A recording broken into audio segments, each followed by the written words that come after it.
Valandia Radio Liberté Kinshasa, Bozolanda Biso na CCTV, Ralik officiel na zela ya YouTube. Merci pour la fidélité na bino lelo lundi 28 février 2022. Mokolmala muna baso Bozolanda Biso na Kinshasa, na ba commune ya Kinshasa, na province Libanda ya Mboka. Merci pour la fidélité na bino. Joyeux anniversaire na tantine Naomi Kabamba depuis Afrique du Sud. Bozolanda Biso, joyeux anniversaire Mobu Molamu, joyeux anniversaire na ba bozo kundola mokolambo tama lelo événement ya Libala et marqué mon avis. Rendez-vous Nabino, rendez-vous des auditeurs, rendez-vous matinal, rendez-vous politique et puis Sibino Mokonomalamu. Troubete Masolo, belé na émission Mokonelo, moi Mikolbé, tout le monde a quitté, vous avez Ndeko Maxime Makabou. Alors, Zongi pour continuer, rendez-vous Nabiso, Tozalakana Bino, ensemble, équipe technique est en place, héritier Toubilando, bon rétablissement, Anna Karine Bébé, Azolanda Biso Nandaku, Romain Makonda, Christian Banjolo, Irben Kanyama, et puis Mazout Mazara. L'équipe, ils ont une forte équipe, ils ont un tongo pour Kambabino. Tout peut être belé à tongo lelo, incendie ou explosion, Yamaluku, ou Ebi balinière moko, ils ont qui ko prévient que Mbandaka, kuna na Équateur, kasi moto et peli moto lobi makasi, moi bato ba zui moi likama ba blessé belé, bato baza calciné, jusque là bilan ils ont pensa bien présenté témoin, au moins hier même 12 personnes, 12 blessés.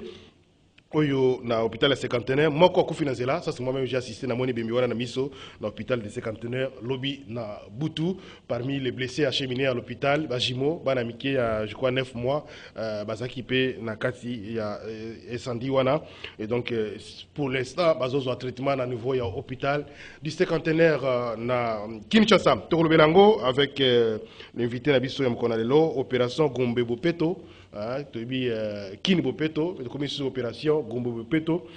On ne sait pas si Gombe Bopeto c'est dans Kini Bopeto ou Gombe c'est l'exception. Toko Lobilango na émission ya mokona lelo agression ya député junior Nemba Nemba qui est dans la circonscription électorale naie les rapporteurs de l'Assemblée provinciale à Kinshasa kasi eu altercation qu'on a la policier ba bengi ujana toko yeba qu'est-ce qui s'est passé réellement na kati émission na mokona lelo projet.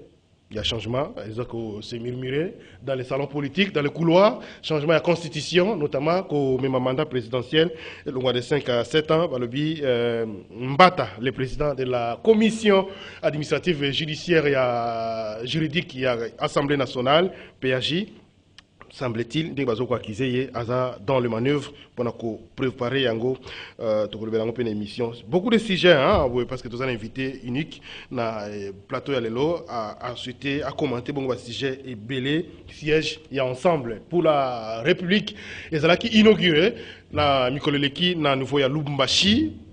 Toko beta pe masolo na kati émission. Invité nani na mokona lelo, je crois que vous devinez déjà tous na honorable député provincial Mike Mukeba Nkoso. Mo pona mi ya ville Kinshasa mingi penza na commune na biso ya Lingwala. Honorable Mike Mukeba Mbote. Mbote ndeko ngai. Merci beaucoup. J'espère que les autres kolongon. Kola ko batela. Alors, Mikolo Leki, na moni, vous saluez bien, na kati les réseaux sociaux, avec collègue Nayo, député Daniel Safou, et les autres, la président Nabino Moko, autorité morale, Negba Bengaka, Assimi Bino, réconciliation. Réconciliation, vous avez un problème à casser, mais na bozongi, vous avez là, vous avez na Boyo Kanité, Nandeko Nanga, honorable Daniel Safou, et Sali Basanza et Belé, et Toali Lingomba Monene, Monango, ensemble pour la République. Mokolo tokozwa bokonzi po tokozwa yango tango tokozwa bokonzi ekosala te tosangisa bakongomani po bokonzi ya Félix na IDPS epandi ekaboli bakongomani ebongo soko biso moko na kati ya libota ya sa pour la République toyebi koyokana te komizongisa nsima te komikitisa te tokoka kosangisa bakongomani te tango tokozwa bokonzi yango wana nazongaki nsima nasengaki ye bolimbisi nasengaki mpe mwasi na bolimbisi na kama makasi na lobaka la mwasi na baka na e liboso ya mokonzi asengi bango bolimbisi na bite to bongola to balola lokasa wana to kende ni liboso na ko kosuka na osenga ka bango bolimbisi te na osenga pe na bato balanda ngai po bato balanda ngai ba mosupe bazukaki na mitema na bite asengi bango pe bolimbisi bana kisasa ba kongomani eloko ya motuya ya ete to kende liboso to bongola Congo. Oh, Maloyo, Bolimbisa ni solo. Bolimbisa ni penza solo. Parce que c'est pas la première fois. toali bato mba mosusu lobi mpe tokoki koswana lisusu kasi eteyi ngai te so toswani tomema yango na etando eke te tobongisa yango na libota toali bato naye kolapanda ya te nabi te nga na mosantu toswana lisusu te toa bato kasi soki eye tosisa yango na kati ya libota tomema yango te eyaki mpe lolenge moko na Francis Kalombo nungunungu ezalaki mingi nga na ye boyokani ezalaki te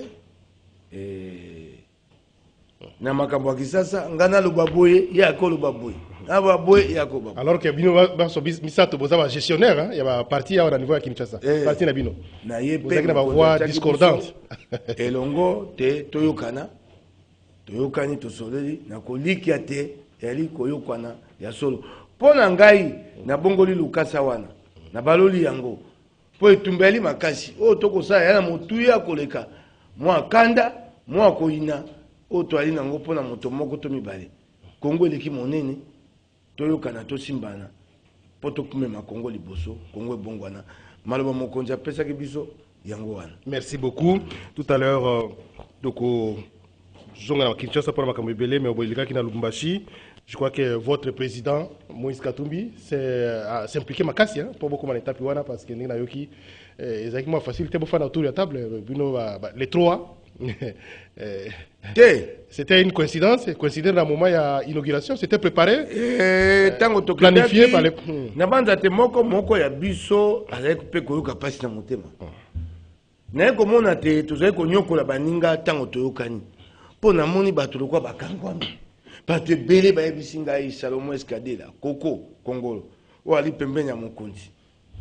Ba mutsu ba yebaka ete po pa na biso eza makambo ko bomba na to lokwa bato bokonzi ya IDPCT ya bato bamila kisaka vraiment ata bakomela basanga bakomela kisaka ata sombi eloko nini alakisi akangi selfie na Don Pierrot ba obali pembeni ya mokonzi bayebani te. Est-ce que namoni bato basoa bayebisika mokebai osungi biso ingo bate moko ya ba oya ngai baki na pasi ya motema po bamonaka te na safu na Kalombo toswa na kamba nyonso. Merci Moïki Mukibai. J'espère que Kosora monsieur Koya Mikolote parce que vous êtes toujours en contradiction hein. Il y a opposition, Daniel Safu les autres il y a pouvoir.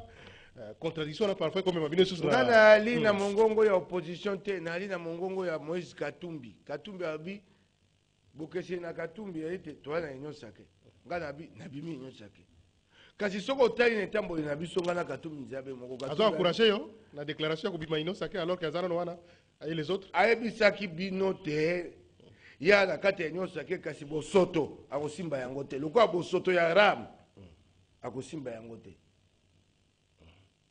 Bosoto ya ram moyibi moyibi bazo annoncer d'ailleurs qu'il y a moyibi koleka elekwa Kabila moyibi ya mbongo ba Kongomani bozongisa ba Kongomani mbongo na bango gouvernement finalement une décision ali moyibi oyo mbuta muntu alobaka mboke kufi pola moyibi yango na bokonzi IDPS ndeko toke malembe na kosenga mokonzi Félix Tshisekedi so ali moto solo asuka na koboma ram te aboma RPTC président de la République mokonzi mboka na mobeko likunzi na biso ali na makoki ya boyenge bina miso ya mboka te il ne gère pas.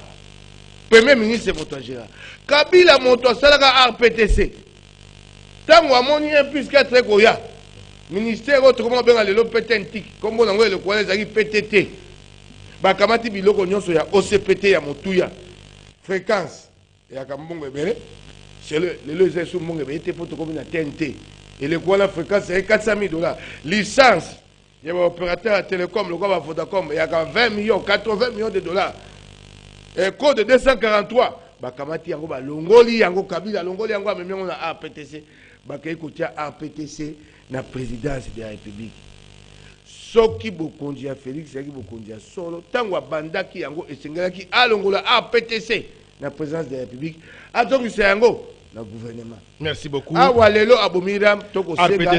Boma RPTC et Ali Moyib. Merci beaucoup. Créé par loi 014 2002 portant création justement il y a l'autorité de régulation de la poste et des télécommunications. Donc c'était précisément le 16 octobre 2002. Alors, Deko Mike Mkebai, Kunana Lubumbashi Toyoki, inauguration. il y a siège, il y a parti politique nabino. Dans l'andi débat, hein, Zaki un peu musique na Kinshasa, mais dans le débat, dans les réseaux, dans les médias, fortune, babi, ezalo ko ya kosakarate, blanchiment des capitaux. Il y a même certains qui ont dit ça dans les réseaux sociaux. Siège yango, dimension, les partis politiques, Moïse Katumbi. Katumbi abandi etumba na ye lelo te. Na tango ya Kabila, Katumbi atelemela Kabila. Kabila nyokoli Katumbi. Balobaki te soka meki bakobimisa bosoto na ye nyonso. Kabila luka bosoto na makambo te misolo ya Katumbi ebima te. Bato boko ba blanchiment de capitaux eza ya bokonzi na bino, vous volez là. Ya liboso ezali ram. Soko boyali na ba information te Katumbi ayiba mbongo bobimisa yango te. Nani apekisa bino? Ah, mbongo na ye akoma Katumbi akomi na mbongo na bokonzi te. Soko landi bomoi na ye Katumbi na 1990 ye akoteka masangu ekosaba 400 millions de dollars. Compagnie na yo babengaka MCK lelo elingo bimate compagnie wana nde ekozwa mbongo taka Kabila compagnie ya basango na 1997. Na banza te tokoya na bilili ya compagnie wana.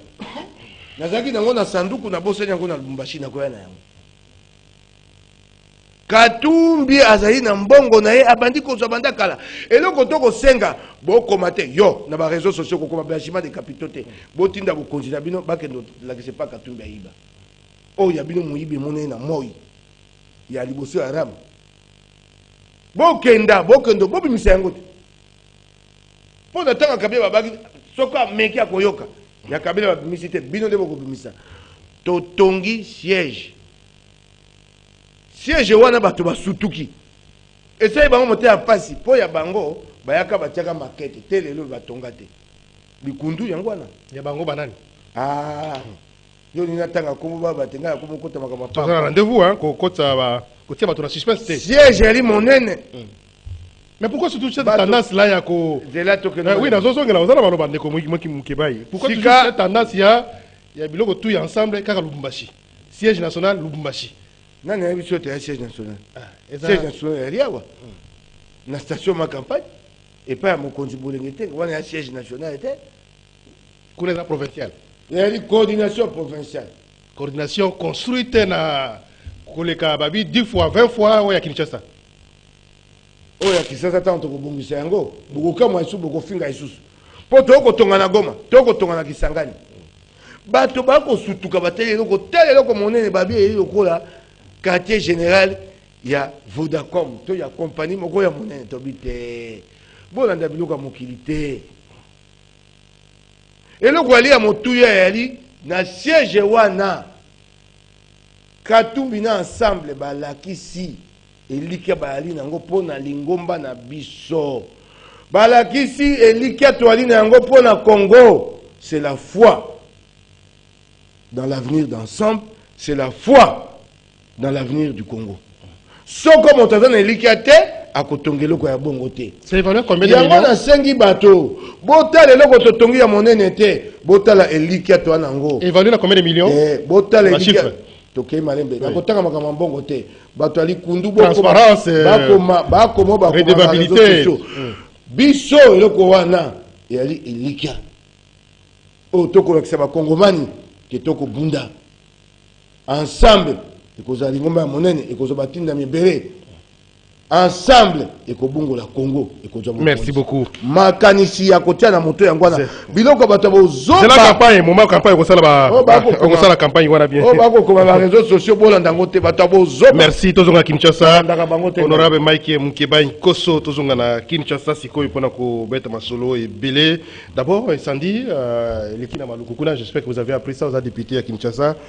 Mon commentaire Muké pona bandi kuna biso. De konangai et ali mawa mingi.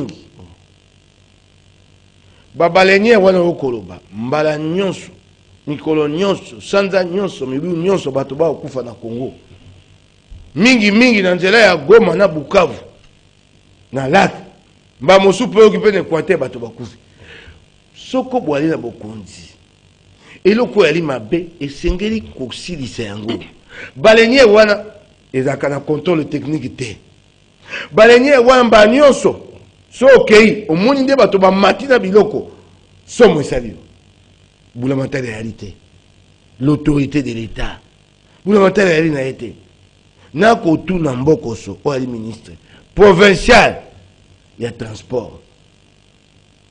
Na yebite mbaleleki babengisaki e pona mbongo oya kozo ya parking mona na pa kenda te ba taximen na ba chauffeur ba taxi bis mbongo ya bato ba ko futa 500 francs 1000 francs par jour et mona na pa kenda te babengisi ye mbokoso asali nyonso akimi ayete na seso eleki asali nyonso ayete wana limwa liboke na fungulaki na zonga likama baleinier basala ya contrôle technique ya baleinier wa mokoni nana yali wana pota la kaso baleinier ngo kenda bato boni bakoye kokota na kati bozito boni baleinier komema moto te bakongomani batika bango lokola nkoni ya kosangisa pona koyama madesu so bakufi bakufa na bango. C'est vrai que les anango Sandi incident et un peu c'est prévenir peut-être était mais il se pose problème autour du point fondamental mais comme il contrôle l'État dans quatre secteurs voilà parce que les gens sont même capables de reproduire manifeste qui combien de personnes embarquées dans quatre combien va blessés combien va disparaître c'est un problème. Hier, je suis vu même ministre provincial. Parole à l'OPS Bila, Yakouf, Batouakouf, Kolanda, Bakonde, Ngumba, Kisasa, Te, Basay, la Kabana, Kisasa, Te, Baïma Kamoso. Tokei, non, Malembe. Olobi, Teli, Likama, Bogo, Kima, Yangote. Bazaka, Soko, Zudi, Kama, Simanango, Osali, enquête. Moye, Balikama, Oyagindengeni.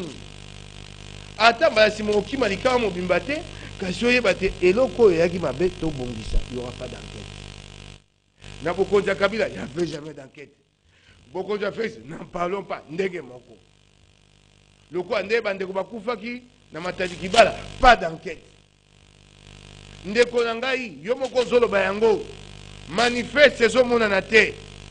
Bato bako kota na masuwa. Loko bako kota na mutu kota bako benga bomo na fula.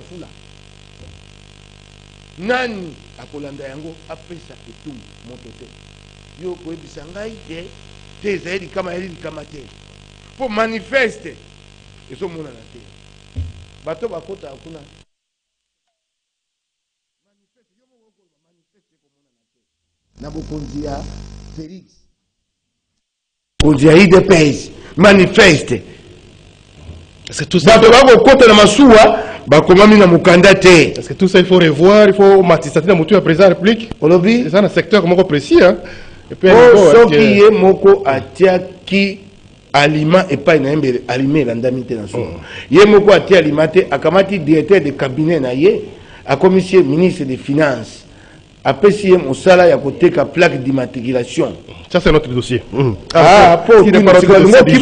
Alors, Nazara dossier on a prévoir on est alors Mike Mkebai toujours poursuivre c'est vrai on a vu hier moi-même j'ai assisté à l'hôpital à cinquantenaire à partir de 20h jusqu'à 23h40 pour la je vis la vice-ministre de la santé, la gouverneur à ville à Kinshasa, ministre provincial de la santé, il y a d'autres autorités politiques qui déployent pour la situation, il y a Bandeko qui évacué l'ambulance fait d'urgence dans l'hôpital, Moko Akoufi dans ma présence je vis ça, le corps bâti dans la morgue alors que les autres vasos subissent un traitement, espérons que et malamu pour retrouver santé na bango na dengue et longobani toutes nos condoléances pour ndeko Koufi na moni mosi lobi azolela makasi bandeko bana okene mbandaka Équateur bambenga pilipili bende bazulikama et que c'est important ndeko lobi ba konzi mboka ministre ya transport ezana national provincial baluka na ko bongisa na situation wana c'est vrai ben privé yaka mais il faut qu'on réglementer ngona lokolo yoki ngai olobi na bango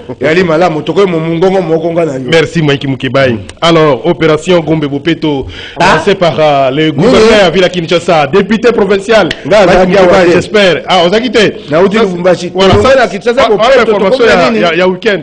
Qu'est-ce qu'on a sur réaction à chaud ton équipe a bloqué hier, moi ma équipement va jouer. Cette fois-ci on va la concentrer certainement. Mais ça c'est ça de jouer. Quelle est la particularité? Gombe Bopeto. Nazaki na Kinshasa te. Na uti pas mon konzi Moïse Katumbi. Biloko na moni na leki na gare centrale. Gare centrale est comme espace public payant. Gare centrale, un espace public est comme payant. Jérôme Seka na moto hakuna na kati. Payant, espace public est comme payant. Pour moto mon peuple la gare centrale a foutu en bongo. Bokonzi ngumba Kisasa. Pour moto mon peuple l'espace public. Jérôme Seka. Wa mo pandisa. C'est un contrat avec Villa Kinshasa. 20 ans. Nakoya na yangwao. Yali mawa. Na lekiwa na gare centrale na moni biloko moko mike ba bi service. Il est moko za moto ya bon. Cet engin la coûte combien? Pesa à occasion. Ce n'est pas neuf. C'est des jouets. Et elle va jouer. Le quoi biloko ba no ba sakana ndako djin tamboli. Ça ce sont des jouets. Alors Gombe Bopeto, qui ne Bopeto? Oui, c'est que toke malem. Donc malem justement. Tango na uti tumbashi na bandi ba sombi kimbuta azaki na makamuna mabe alimbisa ngai pe asa kenda na ye. Na bazaka te yaki lokwa mituko kimbuta sombaka ya minene ya kokomba. Tumwa biloko wana lokola likelele, webi likelele. Webi likelele mutuka moya ya tota utakaba mike. Wewe likelele. Wewe likelele. Tolongwe na Gombe. Te na Kisasa Bopeto tukomi na Gombe Bopeto. Na lobaki yango pe na kozongela yango. Likambo ya Kisasa ezali ya kokombola Kisasa te. Kisasa likambo ya lipasi ya liboso ya li drainage, mai. Ato kombineni tango manoko kokoya ekubimisa matiti nyonso na se poto mai etondi. Na est-ce que pour la Kinshasa ou kobongisa mboka na biso ou province n'importe quelle province, il faut toujours créer une opération. Kobongisa une opération moko boye parce que on a comme l'impression que on lance une opération mais ils ont produit le côté Kinshasa Bopeto Gombe Bopeto. Est-ce que même sur Bangé il faut que ça Gombe ou ça Kinshasa? Kokena malembe. Kisasa banda banoko bakenda.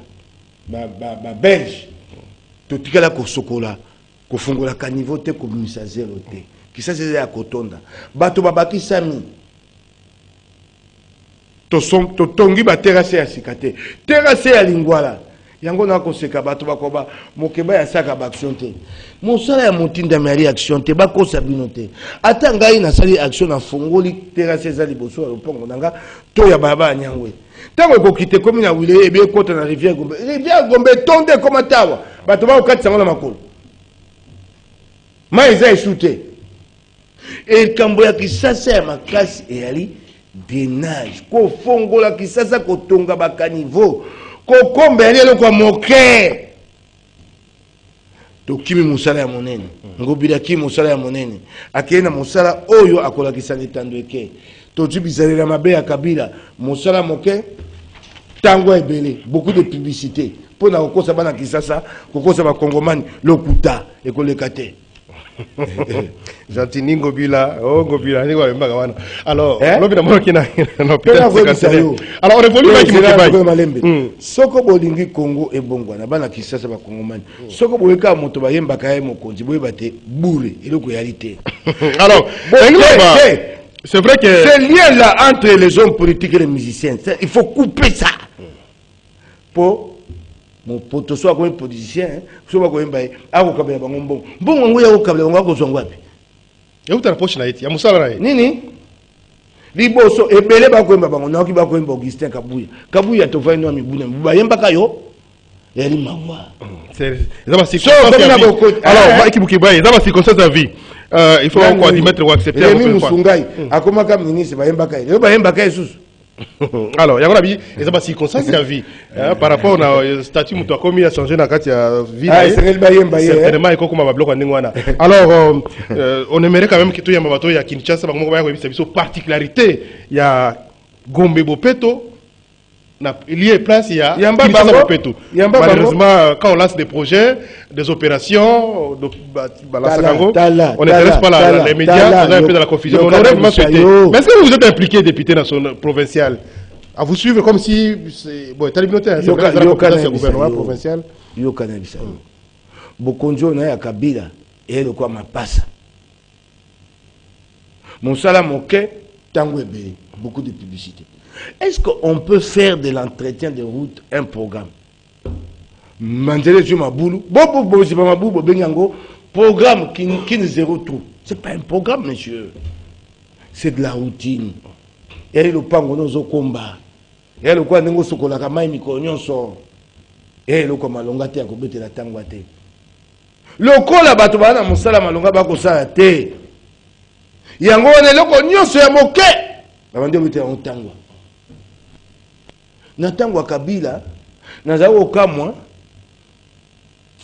omona te bake ko inaugurer gaz central. Basali fontaine ta eloko moka moke boy. Gouvernement, Assemblée nationale, Sénat, Bankonzi ya makambo tali sembo justice, bango baso bakati mosala pour l'inauguration d'une fontaine. Yango toko mona bolelo. Tozana mboka oyo bakoko poser action ya $1000 mais la communication publicitaire c'est 1 million. Ça c'est aussi la particularité de la vision du Congo hein. Ça fait la beauté aussi ya Bokonzi ya Kabila et Kitisi Kalo na Bokonzi ya Félix. Motozi $200 à Kabeli Mutukuna Nzela mais à mobiliser les médias pour $1000 pour faire la communication. Et biso ba Kongomani ya libonus. Ta Kongomani ya libonus. Au moins la moto abeti cop a eu $20,000 à kepa à JB a BBC $10,000. Yoka bato comme balobi a moto mbongo a pandi 10,000 moto mbongo pour a pandi 10,000. Tam so constaté toute la semaine mbongo pas no sala ambiance wana. Babokaye ba ko moto mbongo la bien. Pas au mokonzi.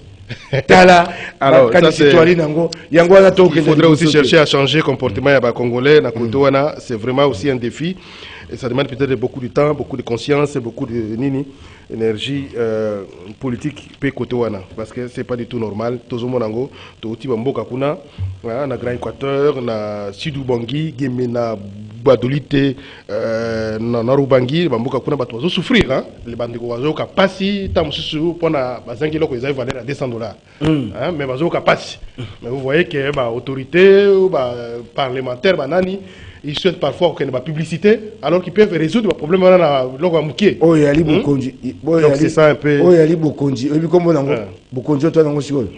Bokonzi a ses places. Alors, Mike Moukebaï, on avance. Toké ne maka mususu parce que vous avez beaucoup de sujets. Vous avez belé na Kinshasa, hein? Collègue Nabino Junior Nimalemba agressé. Qu'est-ce qui s'est passé na Tchangu? Junior Nimalemba a cueilli et paye ya bana ya Tchangu akenda kotala ba mabenge salama kuna ba érosion. A komi bana Tchangu ba yebisi ba lobite ba ujana. Ba komisa ngambo wana ya Tchangu ya bango. Ba betaka bato konyokola bato ko botola bato biloko. Okei kuna e payi bato wana ba ali ya ba ujana wana na lieutenant na bango. Ba mosusu balitala moto en civil tala mondoki tala musala mon général Sivano Kasson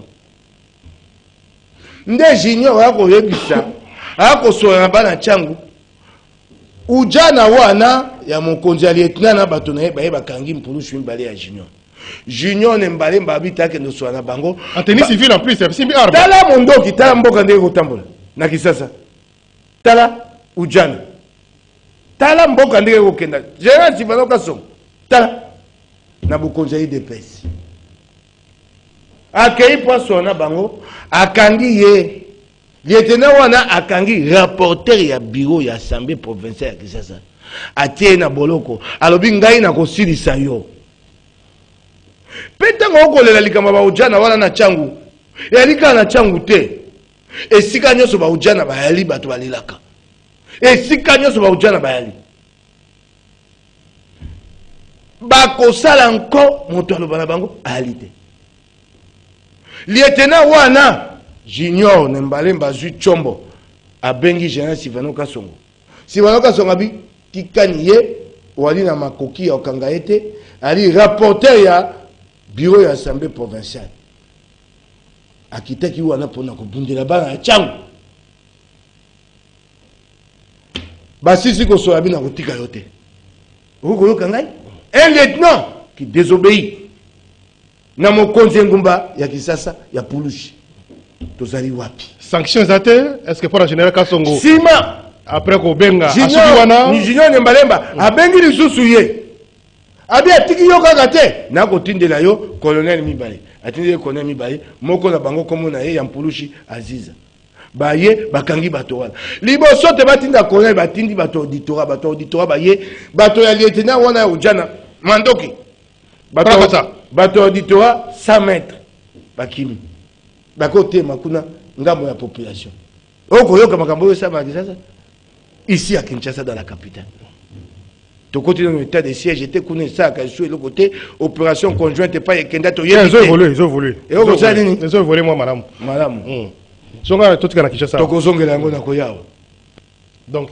finalement lieutenant ngo na auditorat bakangi baye bakola Mibale baye badui lieutenant na bakena na bampulushi na ye en civil na basi binduki kaboy bilili mususu tiete ba beti bato atoki bapoto ye moko général membe ba kati sumisi awa mwana bato akei pona kobundela bapona ye na chango poza pene na bango sika bakei kofunda likambo nga azaki ate bande kwa assemblée provinciale na gode po liboso na pesi bango mingi longonya nde batemaki na likambo wana na ndeko Peter Kazadi bakei bafundi likambo na auditoire no auditorat babenga bakenduluka bato wana colonel Aziza abia satikaki bango okomona nde Pulushi ya Kongo kotambola colonel Aziza alobi atiki bango basi bakei na kusenga te na général Ikulu ya kosa mosa malamu abengisa ye colonel Aziza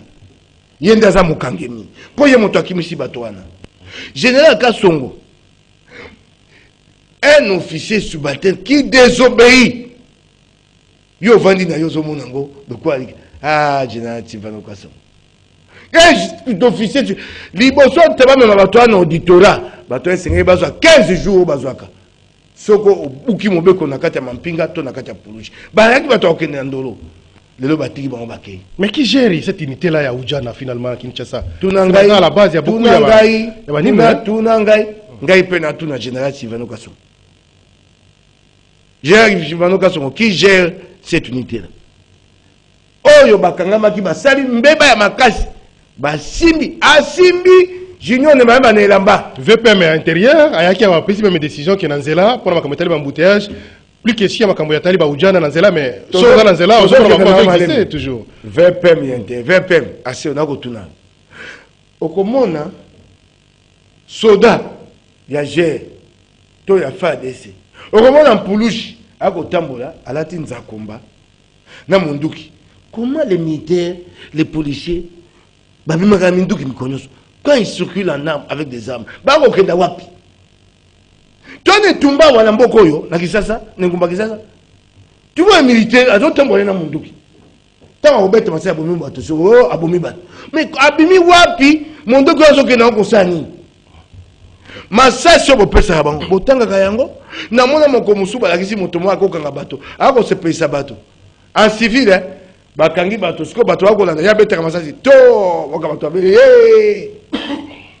dans les réseaux sociaux et l'image babengisa moto bato na ye bokonzi et yali te kozongisa eloko neloko moto na moto na sika na ye ngai na vai na Rwanda bako batenda kokumisa Kagame na kokumisa Kagame te so ndakisa malamu yale pa moto seko zongo okomona ka te na Rwanda omona moto soda abima bwena mundoki pas seulement na Rwanda ba pays belé en Éthiopie en Afrique du Sud Afrique du Sud autant toute la journée otikala mona militaire na zelate avec na mundoki hein so moni quelqu'un mona ba place ali ba point chaud pour sécuriser population mais pas dans zela otikala mona bangote moto avec tenue tout ça c'est ngola ba te mundoki ba pesa ka soda et comment le quoi le soda akola nango ndenga lingi akobima nango ndenga lingi Merci.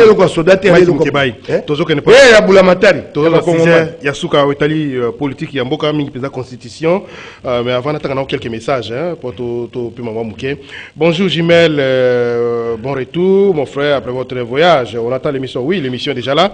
Bonjour Jimel, c'est en fait Mouimba depuis Maloueka, comment dans d'autres informations, on dit que 20 morts et quelque part, le gouvernement nous informe 4 blessés et 1 mort. Demande à l'honorable. Donc, je vous ai dit que contradiction dans laquelle le ministre provincial de la communication, porte-parole, après ça qui bilan à Liboso, après à se rebiffer, à lui qui est voté. Moi, j'ai été à l'hôpital de Sécantenaire. Te na mona ki te na mona provincial na mona ki avandi na ndako na azolo bela na ndako na mona ki d'ailleurs na zakira ba autorité moko sanitaire wana baso ba be makamo yazo pesa kuna na radio azo zango wapi information pesa parce que il y a d'autres informations mais j'ai vu quand même ministre provincial il y a santé na moni pe gouverneur ayaki wana j'ai vu vice-ministre de santé et d'autres autorités ba yaki wana politique alors to tanga na message ndeko Mwimba na émission ndengwana les rapports dans la liste il y a 12 personnes ba pesa ngalobi na butu parmi les 12 moko akufi corps ezana morgue à Sécantenaire il y a 2 bana mapasa bazape wana et quelques adultes. Alors bonjour ndeko Jimel, j'espère que cette fois-ci l'honorable Mukebai ne va plus injurier la femme de Daniel Safou. Pourquoi il ne condamne pas quand on chante Moïse Katumbi par les musiciens Deko Frank? Jimel, rappelle à ton invité que son chef Katumbi, lorsqu'il était avec Kabila, tous les musiciens ont chanté pour lui. Il n'a rien fait au Katanga, mais trop de publicité inutile. Voilà. Deko, Nayanoli, Iboso na likambo ya mwasi ya moninga nangai honorable Daniel Safou. Nasi na sengi bolimbisi yo o tuni mutuna wali motema mabe. Po na ndimi na mikitisi. Motema mabe na yo ekome pa nanga te okokufa nango pa ozali wana. Po moto ami kitisi sengi bolimbisi yo zo tuna esoko kofinga yesu te. Wala motema mabe wa motema mabe esiko wali okokufa nango yo moko. Okozwanga ite. Merci. Nasali yango pona Ningomba na biso ke na liboso pona Kongo nasali yango pona yote. Po ba oyo bali motea malamu ba monite moninga mikitisi bakoba to betela maboko to ebisa ya ke na liboso. Yo lokwa motea mabe motea mabe no tika musique Moïse Katumbi bano ya motea mabe lokwa te. Tango nako bate ba kuyemba ka bato ata montikoyo ya Moïse Katumbi. Na sepeka nango te. Nyonso. Merci. Okingai monsieur, là où tu es dans ton salon, tu trouves normal que les musiciens chantent les hommes politiques? Toi. Là où tu es dans ton salon, tu trouves normal que les musiciens chantent, les hommes politiques donnent l'argent aux musiciens. Ils trouvent cet argent. Merci Mike Mukebai. C'est là tout je vais prendre les appels. Onani so babili kambo et tali bato nyonso po mboke bonga yo pa ovandi loko ali so moto a Félix so moto soko ya Kimbutai. Yo qui montait à Paris. Les musiciens, d'abord je vais vous dire, vous savez pourquoi les musiciens congolais chantent les hommes politiques? Parce qu'ils sont pauvres. Michael Jackson avait le temps de chanter un homme politique. So waza ko yemba akoza libanga. Boyo bano ya Nigeria mikemiko babimisi na bajibe. Oyo bamba yemba bato. Parce que ba millionnaire. Tout ça temboka ke na liboso ba langa te ba biso ko na mbongo ebele ba to yemba bato. Oh bezo ba makambo eza ya. Merci. Bonjour, Gilles. Non, aussi ça tout le temps. Bonjour, Gilles, l'invité dit à Mukebai, c'est vrai, nous voyons des actions de Moïse, mais il sera difficile de voter Moïse comme président de la République pour sa façon de gérer Mazembe. Affaire V. Klebe, vous Mazembe. Alors, ça c'est autre chose. Non, on est obligé de répondre. C'est message. Ndeko, Soko Yoko. Ça c'est vous. Dites-moi, je ne veux pas voter pour Katumbi. Dites-moi. Ne dites pas, on ne vote. Yo. Merci. Tango Katumbi atambo akena kisangani baba tele makawana. Omona kabangote. Merci. Tango atambo la kemanyema le moto wana yindi. Omona kayangote. Le bangai. Nani alobite. Yo somo na démocratie ya moto moko bato baso bandimi Soko yo boy Katumbi. ebele o ba kondima ye bakoki te po ba sala te ba pona ya. Merci beaucoup Mike Mukebai, Moro Nchambe, tous sentir ba image. Merci. Alors ndeko Mukebai, rapidement na lingo pesa ba commentaire pour tous appel hein, bande baza ebele na sanda na moto zobenga ba ko pesa makanisi bango ba auto ko développer comme sujet, c'est beaucoup de sujets mais ils sont pas obligés de réagir sur tous les sujets. Projet il y a révision à constitution. Na yoki na yaki ate ba kotanga kombo ya Ndembata. Est-ce que ça les sous pour quoi prévoir réviser la constitution lelo? Ndeko toke malembe. Mboka nyonso soko lingo bongola mobiko likunji okobongola. Bongola yango pona bola mboka ko bongola yango pona moto te. Mon cher ami, ata ozui constitution ndenge nini? So bato ba motea mabe ekotambola te. Et le koyo esangisa bato bavanda esika moko yali bolingo yali mibeko te po mobeko motoko ko buka ngomba nyonso la bonne foi l'intérêt national to ali na yango na okiba kotanga kombo ya André Mbata to bundi no bitumbawa okolanda biso ba pite etianyo yo kabeli biso $10 na lingwala ozolela bosha babite babongo la constitution ozaki na mbongo te mobola lokola ngai $10 pour ça ne pour le beraye poto bongo bakomana na $10 o yaya muka azaki nango yaya kaboli bino ayebe sika wana na nyangwe na baba bukama na mushi olanda biso wana okolela tolobi eyali etumba na biso tokoki kosenga Mbata mbongo te ovandi na Afrique du Sud soka bosha balobi yokomi na lokasa na ngai Congo News CNews mikolo nyonso 4 pages ya Mbata pour netumba pour que le Congo change nzoka yo yali mabeko le kaboshabe tango lelo ofesa si bokonzi olakisi biso wapi mabe ya Mbata clairement on veut pas mais parce que c'est le président de la commission ceux qui m'ont envie de changer constitution est-ce que ça mabe place alors que la constitution elle besoin prévoir mécanisme na malembe tikangai na lo bala na Mbata individualité c'est question etali mboka bato basaka mboka beaucoup de conception non les grandes personnes ne parlent pas des individus c'est faux makama Poutine ça les apprend à Poutine moto muso ko sala ngote. Tu prends un individu, tu prends un autre individu, avec le même projet, tu as des résultats différents. On doit parler des individus. C'est sa guerre mondiale. Ce n'est pas un individu Hitler, vous allez nous dire de ne pas parler d'individu. Non, le balambata yokangai. Beta mbata na Afrique du Sud, na bato. Beta le couteau. Nana sali saka yo kendaka l'hôpital, on attend à combo. Nana sali saka yo le lobosani. Katumbi. Mbata c'était Mbata o ganga pamba soko yindi à côté matin Mbata c'est pas un homme courageux to kenda ba kosaka conférence awa ya makamba constitution na Congo loisir etalani na Sanef bateya biso bato aner kabunda zaka Mbata pakata Mbata ozo lukata ko alors tozo masoko na constitution est-ce que lelo yomoko ndingo zawara député provincial tango tanga constitution na biso vous ne voyez pas qu'il y a nécessité de toucher ba bloc mususu lelo bazo proposer piste ya kolongwa par exemple na 5 ans ya mandat kokoma na 7 ans présidentiel nyoso wana est-ce que c'est pas ba piste oyo ko quand même même ceux qui ba point wana na bala Mbata ne m'impressionne pas o babenga o ce que Mbata fait c'est science sans conscience win de l'âme monsieur Mbata tu m'impressionnes pas. Pour Moussane, des tirifrères, tu n'as pas fait le droit comme moi. Mais ton droit là ne va pas aider le Congo. C'est un droit que tu utilises pour tes petits intérêts. Mon cher frère, d'abord, et là, mon aîné, le quoi que bon, mon bégo le conduit. Et c'est que vous savez, tant que vous êtes dans la campagne, tu es comme dans mon bout, ma panominde, mon bégo le conduit, il y a les bossés en Guana. Il y a mis balai. Boko bon, mon bégo le conduit, mandel, on a mis boumitan de gomme, boussam. Pour un mi boumitan de coquité. C'est pas la première fois, même le président de la République a annoncé plus d'une fois volonté à modifier la constitution. Kabila à l'époque, il avait annoncé ça. Il y a même des parlementaires, les gens en parlent. Ceux qui m'ont eu le courage, il y a côté à question sur la table.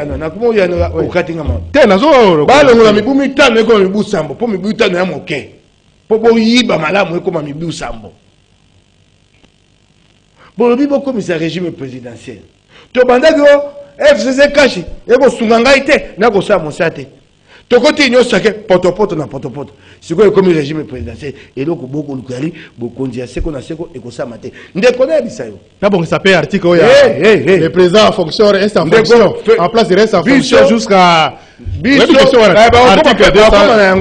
na yebi te so basalisa mapona c'est pas une opportunité pour kosele koprécise makambo yako clair ndeko oleba tika bato mwa confusion ndeko tango Kabila alingai kokima mapononi na mobuko to tukumi baye na zomi na mitao 2015 Kabila bimisi mobeko ya mapononi le doctorat babi basa recensement et mapononi zonga sima tango tokita balabala bato bakufa nkolo abata milimo na bango zo milimo na bango ide pesa zaki na bisote ide pesa banda kopu na ekala na Kabila ide pesa zaki na bisote ide pesa sa kota kinzela ibira ya ibiza to zongisa Kabila sima ide pesa ala ite ya empêcher bango bazo présidentielle républicaine donc non malembe président de la République pour na ko dondwa c'est quel pouvoir pour le tapis rouge et le koni ba ko sala mboka boko nzabo soto boko de toke no malembe to zongisa Kabila sima nous avons fait reculer Kabila sans l'UDPS IDPS ayebate so ba koti na nzela wana ya kobongola moboko likunzi na ndenge ya difuta ya bango moko pour leurs propres intérêts tokotelema donc Mike Mukebai ozali contre la révision constitutionnelle même il y a quelques dispositions constitutionnelles yango ngasi ya bango to na posa ko ba toucher constitution te to zaka ndenge wana to ali na posa ko bunisa Félicité to ute esika moko kasi soko atindi biso te totema tokotema tokozala babala ngai na kozala moto liboso na babala wana na laki yango lelo etumbo to bundi paso to moina mboko oyo pote mboka oyo bonga et alaki tete poto tia Kabila pembeni ba mususu baya bakoma kodonda bakoma sambuka ya bango tokotelema ba kongomani bana kisasa ele kokoya na kubwa kambela tokobwa kambela tokotelema soko esengi milimo na bokuse abole naza na kanda ya kosaka te kokisa kanda te za mboka soko esengi te bato bakufa molimo na ngai liboso bokozwa yango na bina ba mekelo ko wana bomeka c'est là bomeka en clair. À clair, c'est là qui ça mutema. Non, c'est battu pour le rigoler quoi. Apaisez-vous, Mike Mukebai. Toi, Mbata, tu veux rigoler? Non. Sakana. Apaisez-vous, Mike Mbata, Sakana. Non, na beaucoup c'est pour moi sur la mission madame. Toi, il m'a émission que au lingité ba simba constitution. Mbata Meka. Mbata Meka. Merci beaucoup. Na lobi na yo na ebisu yo bo Meka. Bo Meka. Po bo moni lo kwa bato ba liboso. Bali ba wele ba zoba mboko etumba to bundi ba osi mukedi ba kufi ba Thérèse Kapanga ba kufi yo Mbata okwa pa science sans conscience. Merci Mike Mukebai. On va prendre les appels. Jimel nabisi yo je dis ba Meka. Faut pas intimider les gens. Faut pas intimider Mbata. Faut pas intimider les gens. Oui. Chada a utilisé le Chada bango baki ba moyen de l'état. Moi c'est la conviction, c'est la foi. Nous c'est la conviction, c'est la foi. Ba Meka. So ba posa ko zwa milimo bato. Yanga ya liboso ba ko zwa yango. Bo Mekati. Allez-y. Merci beaucoup. On attend ça. Merci. Vous croyez que maintenant beaucoup est comme Yabino. Merci beaucoup Andeko. Tout ce combat. Willy Kapena depuis Ngalema dit qu'il n'a pas un langage dit ça fait dire quoi qu'est-ce il faut être précis Andeko. La biso tango opposé parle de Mbata mais lui a un passé très compromettant avec Kamere Muzito Matata. Non, ça c'est alors, on va prendre les appels. Yo moto de peso côté etika. Yo nazaba tika na kema. Yo moto de peso zo benga kuna na ndako yo. Obi passé compromettant. Qu'est-ce que j'ai fait de compromettant avec Muzito? Merci. Non. On répond à la singa. Allô, bonjour. Compromettant ya moto. Bonjour. Oui, Ndeko David. Honorable Mbote. Ase kutera mo makambamba ça se joue avec les faits. Na quel bilan barame ya banini bateki mboka na ba minere kuna ba defend ba congolais ti ba bita ba emploi balongola batu na ministère ya mine na transco balongoli plus d'idées ba twazake MP tout ça même solde tout ça pour ba remplacer ba taille de fête à pour que Jackson ba komekate. Ase ote ba baligné na pese mes condoléances ba twazana pota ko se déplacer mais l'état a démissionné en tout cas Jackson quand même. Merci. Ase tout ce que vous avez commenté d'abord c'est tout c'est au motu à DPS ndé baza à la base ya merci Ndeko David. Tous appels Moussou 082 33 33 749 numéro standard Nabiso Bengo Pesi Como Place Bengo Biso. Allô bonjour. Longola radio na volume ya radio ya télévision na mukie ce que bengi biso soit s'éloigner na poste récepteur na yo pour tout l'anda yo malamu na l'antenne. Allô, bonjour. Allô, Jimel. Oui. Bonjour, Jimel. Nazo tuna boy. Donc il pas azam de province et mo pani na sa yoka piliti le mada. Alokani. Bandela lo azam de province nini? Pour répondre à biso. Bandela mutuna ouais ndeko yoki benda yoki question liboso abi soko za province. On otaka ndeko Mike Mukibai parce que nazo tsango na mutu. On otaka pe parce que tous les abelés. Allô, bonjour. Bonjour, ndeko Machim. Oui. Bon, ma personne est honorable Mukibai. Courage papa, toza simana mbata kila utakana na bati. Boka weza ya ipambati, acha utakana na bati. Ya komi nani? Alinga kote wana tuweza wazo talaniza dictature azo talbeni. Merci. Acha utakana na bati, ngolega chelwa wana. Merci. Tous appels Moussous dans Zera Singa 082 33 33 749 au standard Nabiso. Allô, bonjour. Allô. Allô. Oui. Allô. Mbote bengi wapi komona ni contribution na yo. Henri Willy de Pingiringiri. Oui, de quoi Henri? Bon. Constitution dit tout le monde est égal devant la loi. Bon. Kuna Balobi le président sortant, le premier ministre Bajuja Kabangote. Bon, honorable Moukeba Yazoro va modifier constitution T pour modifier. Hein? Tout le monde est égal devant la loi. Et là-bas, la Cour constitutionnelle est incapable de juger président sortant, premier ministre sortant. Merci. Je vais répondre, Mike. Hein? Oui, ça, c'est un point fondamental car la Cour est même incapable, parce que la Constitution actuelle, elle peut ça va quitter pour juger, par exemple, le Premier ministre honoraire. C'est un problème. Allô, bonjour. Allô. Mote. Allô, bonjour. Bonjour, papa. Allô, bonjour. Vous avez une comment la contribution na yo? Nabengi bino na lemba. Nandi intervention papa Mukibai. Osepeli. Mboka oyo biso nyonso. Mais tozana ba problème ebele. Tango balingi batayi de pes balingi balongola biso ba agent na mine. Balingi ba changer ba constitution pour ka suka biso ba agent ya mine. Soyi balongoli biso toza ba papa ya bana. Tozana ba famille. Balongola biso poto kende wati. Merci. Merci. Tous à deux appels très rapidement et puis on conclure l'émission. Allô, bonjour. Allô. Allô. De quoi qu'il tous appels allô. Allô. Allô. Allô, bonjour. Bonjour papa. Bengi wapi komona contribution. Allô, bonjour. Ngai monsieur Kisombe na bengi ya commune ya Lemba. Mbata kila ulango mukiti. Ako ulango mukiti kwa banki. Merci. Merci. Tous appels à Souka. Rapidement appel à Souka Ndeko. Héritier Toubilando avec...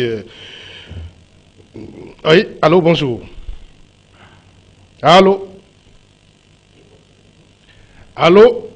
Alors, désolé, on s'arrête là pour Lélo avec l'appel. Bonjour Jimel, ravi de vous revoir. Merci. Je salue l'honorable Mukibai pour son sens élevé de militer envers ses frères Daniel et Francis. Cela prouve qu'il est un prédestiné. C'est Damas Kayombo depuis Kinkole. Merci Ndeko Damas. On va lire d'autres messages. Bonjour Jimel, s'il vous plaît, parlez un peu de la SNEL, Koura, Nakasavubu et Zate. Ça fait plus de 2 semaines. Ezo Sala Kaka, 1 heure à 2 heures du temps et Keiti les jours suivants. Yebisa honorable Mukebai, Alobela, le Sigende, ya social. C'est Dabri Ifinda. Je vais lire d'autres messages. Dans ce live, groupe Nabiso, il y a rendez-vous. Ceux qui les allient, sinon, honorable Mukebai a copé sa conclusion dans l'émission de Mukona Lelo. Alors, Honorable, Hollandi, réaction, quelques réactions, échantillons. Motomoko a tout n'ingaso na ele colonie. Na habité sur le colonie ko sanini andeko. Na habité. Yali mawa. Na ali Congomani. Na ekolo ba makambo mboka na ngai. Oko tout n'ingaso na ele colonie. Ekolo ko sanini. Ngana tunyo yayo. Yali mawa. Na yoki moko abina ngate ba ko bongo na moboko likunji pote. Mibeko mboka pesi nzate ba sambisa ancien président. Na ancien premier ministre ikambo ya matata mponyo lokolo biango na tuna na mokonzi face matata mponyo asala on kamero bakangaki na boloko condamné bo pesi liberté provisoire abimi akeli banda matata mponyo abuningana te y a pas de poursuite contre matata eloko réalité aningana te apema te ngana ali député provincial na utu Lubumbashi na okite bapekisi matata akende kolela leki na ya Lubumbashi azangi autorisation de sortie tokei malembe nanu limbisa ngai na député provincial na utu Lubumbashi na zangi autorisation de sortie pana pour moto alongwa d'une province à une autre ali parlementaire esenga autorisation de sortie soko okei na aéroport anjili okuti immigration basali formalité. Sauf si le matata ponyo à côté de mutuka na ye pour que na matadi une province et une autre pour c'est immigration il y a pas il va conseiller autorisation de sortie il y a matata sali binoni matata ponyo et comme acharnement na matata ponyo botikaniye et comme soni merci mesdames bonjour bolo bizela nano obite boko bongo na maboko likunzi pote bakoyi ko sambisa matata ponyo te likambo yo Augustin Kabuya lekai na top Congo abikabila zwa kambo mais ancien premier ministre oui Kabila Zouaka Mbongo Ebele, Augustin Kabuya, na top Congo. Kabuya touche 600 combien 642 000 $ par mois. Toi, on a une union sacrée samité. Kabuya,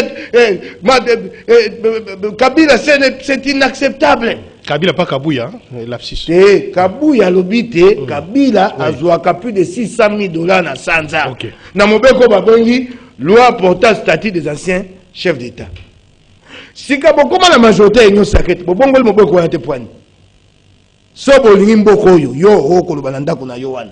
Kako ya constitution de yo ki motema passe. Yo mo continue bino Kabuya lobaka. Ki Kabuya nani matata zwa mbongo nani Kabila zwa mbongo leke belé. Lelo bo la majorité est sacrée. Bongo liango. Merci Bolingo bongo lango te. Mesdames bonjour, Mukebai Kolanda IDP cité basala 37 ans bazalaka kaka Biru Moko, je ne sais pas compris, hein? B-I-R-O-I, ça veut dire quoi, Biru? Message n'est pas commis.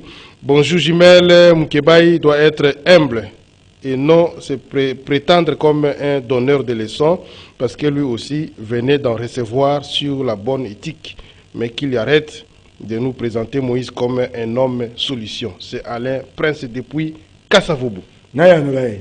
Yo Alain, bien Alain Prince. Ovani nandako na yo, nga na ali moto Katumbi. Nga na ko bunda te pour te Katumbi za bokonzi. Et pas essayer le connaître ça yo passe. Yo sala pe o ya yo. Oh. Moi je suis bunda te pour za bokonzi. Ou bien zo bunda pour za bokonzi. Na za ko bunda pour za bokonzi. Voilà. Na lobi mabe. Te moi la psy c'est moi na zo ko bunda te pour za bokonzi. Mais c'est mon choix politique monsieur. Yo pesala yo ya bino ya IDPS o bokonzi ya rame ya muyipi. Merci Mukebai. Boko yiba bato na moi. Tokomi na suka. Oyo nalandaki nani? Luba pe suka yangwana to so sa émission. Nani oyo ndeko nanga yo. Danu ya binoawa. Danu kifula. Na sepela ki Danu abi Kabila alako yiba bato. Bidoko bato bako mona te. O ba yibi cuivre. O ba yibi lithium. O ba yibi toko luka yango to mona yango te. Alobi o ya bokonzo ya inyo sake ba beti biso pena libenga pom. Ram, alors, merci beaucoup. 30 secondes.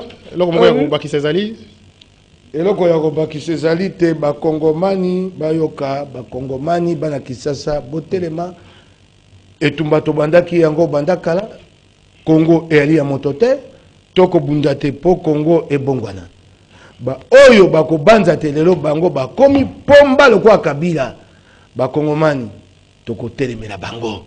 Merci. Et le kokoya tokobwaka mbela bato bakomona te Congo za ya bango te, le Congo ne vous appartient pas. Merci beaucoup.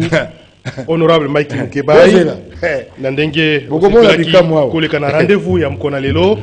Merci na équipe technique Christian Banjolo na Régie TV, Urbain na radio, Romain Makonda Yemutu asali bolanda biso na zela ya web pe la programmation ndeko Moron Jambe pe héritier tubilando bazala li nako pesa Fayulu Matin Longonya na Itumbaza Bunda akoba na Itumba wana yali pona Congo. Merci beaucoup mina proximité lisusu. Non azabi ko mate suscité proximité. Alors merci rediffusion, merci 16h30 23h10 na Radio Liberté, deuxième partie rendez-vous 10h30 avec Bonheur Zinga, kiosque 9h30 avec Serge Kabongo. Boutika Malamu de Tukutani Lobby. Bon début de semaine, joyeux anniversaire une fois de plus Natantine. Naomi Kabamba de la part de maman Viviane Mujinga et Jacques Kabwabwa. Merci.